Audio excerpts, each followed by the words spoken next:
2 பசங்க. அதுல ஒரு பையன் வந்து சுஹைல் அப்படிங்கிற முஸ்லிம் பையன்.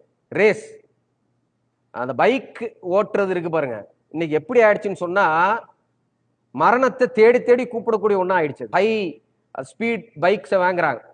வாங்கிட்டு அதுலதான் தன்னுடைய ஆண்மை அடங்கி இருக்குதுன்னு இவன் யாரோ சொல்லியிருக்கிறாங்க. இவனுக்கு இதை ஸ்பீடா ஓட்டி மத்தவங்க பயந்துட்டாங்கன்னா நான் தான் இருக்கிறதுலயே பெரிய பெரிய ஆளு.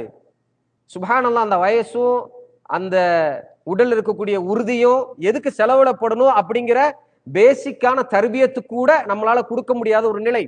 என்ன நடந்திருக்குன்னு சொன்னா, இவனும் இவனுடைய ஃப்ரெண்டும் பைக் ரேஸ்ல இருந்திருக்கிறாங்க. இவங்க 2 பேரும் மூத்தாயிட்டாங்க, ஃபாஸ்டா போய் அடிச்சுட்டு மூத்தாயிட்டாங்க. ஆனா 3வது ஒரு ஆள், அவர் என்ன தன்னுடைய வேலைக்காக போயிட்டு இருந்தார் பாவம், அவர் மேல பைக் விழுந்து அவர் மூத்தாயிட்டார்.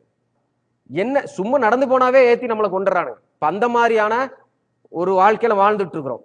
சேஃபா போயிட்டு வீட்டுக்கு வருவோமா நமக்கு தெரியாது. அந்த மாதிரிதான் இருக்கு இப்போ.